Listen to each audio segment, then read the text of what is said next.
Hello friends, welcome to my channel. Today is the day 3 for our Wireshark series.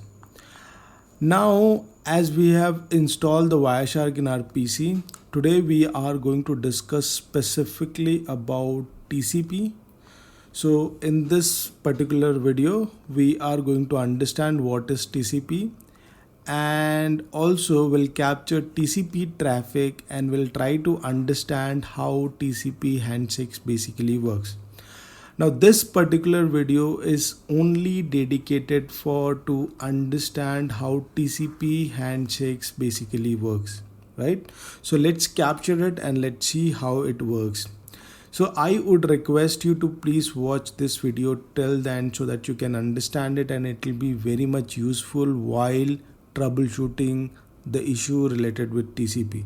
In TCP handshake there are multiple things which gets negotiated. So, and also I would ask you to please subscribe my channel and hit the bell icon so that you never miss any video from me. So without any further delay, let's get started. So friends, let's understand what is TCP. TCP is a connection oriented protocol. So basically what happens, let's say if I want to send, or this device want to send some packet, okay. Now if it is a TCP connection, it basically creates a kind of a handshake before it sends a data, okay. So that is basically called as TCP handshake, okay. And once the TCP handshake gets completed, it starts sending the data. And in TCP, whenever we are sending a data, we'll get a response from there that I have received the data. So that is the reason it is called as connection oriented.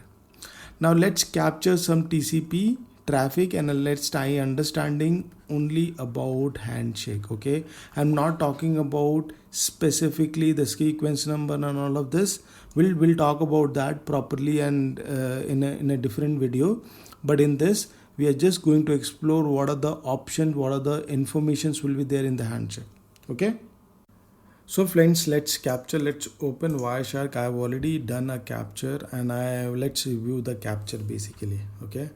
So let's open Wireshark and you have this handshake messages between source and destination. Let's zoom this little bit and you can see SYN, SYNAC and ACK. This is what we basically know about TCP handshake. Like the SYN packet will be going from source to the destination like this. So the source, this is destination, okay. So it will be sending SYN, it will be sending SYNAC, right, and he'll be sending ACK. So this is what we know, but what is there inside this SYN, SYNAC, we'll try to explore that, right. So let's try opening the TCP header. Now this is basically layer 2 frame, then we have IP addresses which is layer 3. Now we are going to explore the TCP. Now it has a random port number which is source port, and it will be generated by randomly by the PC or the source machine, and then this is the destination port where I'm going to connect to HTTP. Now this is basically a stream index that you can see the stream. This is basically a stream index, okay, 0, okay, and this is the, okay, this I'm going to explore the packet number 1. I was exploring the packet number 3, that is the reason its stream packet was 3, okay. And if you see here further, okay, if I want to see the header further, we are seeing, so basically the meaning of conversation completeness is incomplete, meaning that we have not taken the full TCP connection, like the fin where we are basically ending that connection, right. We have taken only the handshake, that is the reason it is saying incomplete, and these are the absent things and these are the present things. We are basically not going to focus on that particular part.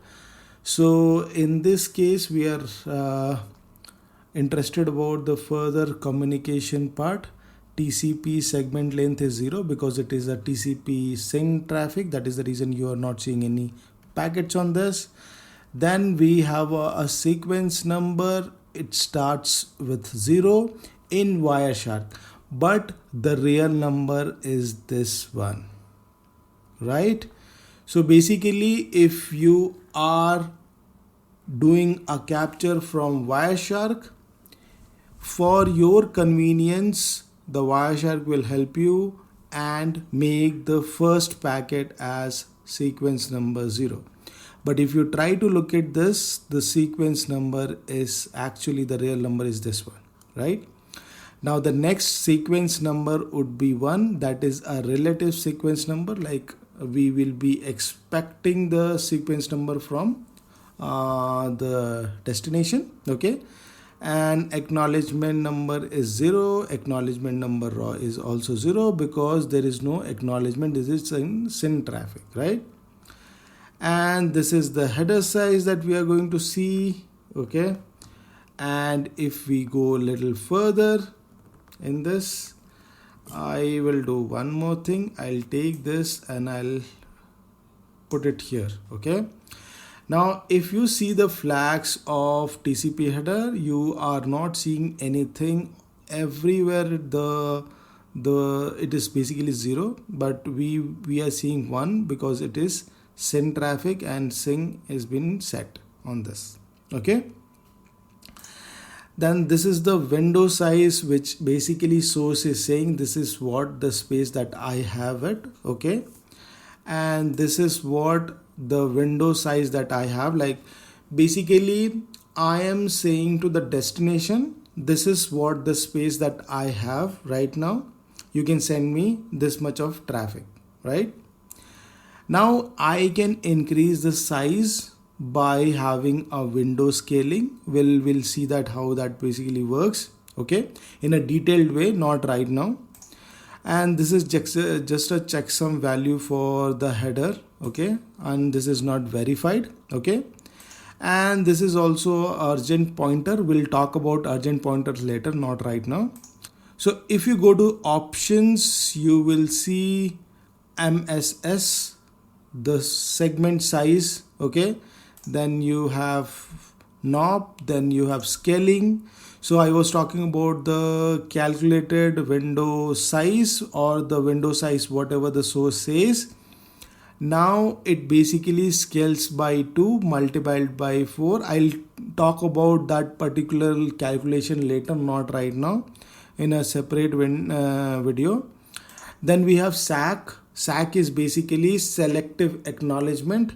So let's say if you are sending 10 packets and out of 1 packet is not reachable, has not reached to the destination, so specifically I will be sending that particular traffic. So I am sending, let's say, 3 packets to the destination and second packet has not been. So he'll be actually saying that I have not received the second file, can you send me it again? So he'll be sending it. So that is basically enabled, and mostly it is enabled for all the connection most of the time. And this is the timestamp that we can see. If you see here, this is the, and it basically says whatever the number that you're seeing, it is milliseconds. So you will be seeing that source has sent to destination, and after this much of time destination has responded it, and after this much of time the source has responded this, right? And then you will be seeing the response from the destination. Now in the destination response, okay, you will be seeing acknowledgement and send, okay, and the sequence number would be 1, acknowledgement number would be 1, but this sequence number in real, this is the 1, okay, and in acknowledgement number this will be the 1 in real world scenario, okay. And if you see the window size, which is 7292, and it will also have a window scaling configured here, which we are again going to talk about this particularly, okay, how this scaling window basically gets calculated, so that you will have an idea about that, okay. And after that, the source will basically gets responded to this. There is no SYN, only acknowledgement, and he acts with the sequence number and acknowledgement number. Okay, and then you have a window size, and then you have a calculated window size, scaling factored 4.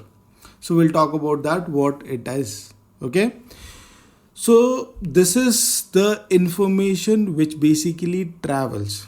So to make it very short for you guys, so when a TCP session gets established, he will be basically sending those messages, what is the space buffer that I have, okay, and how much I can receive at my end, what are the flags that is basically turned on, what are the source destination IP addresses are there, what is my source port number, destination port number, and there are multiple other things that you can see over here, which we are going to explore further in upcoming videos.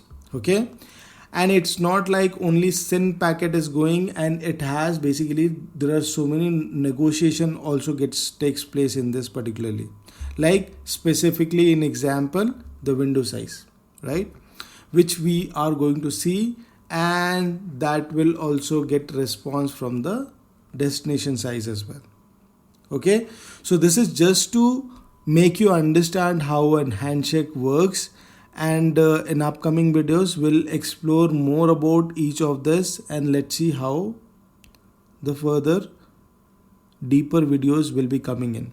So I would request you to please subscribe my channel and hit the bell icon, and this is what I wanted to cover in this video. Thank you so much, and I'll see you in the next.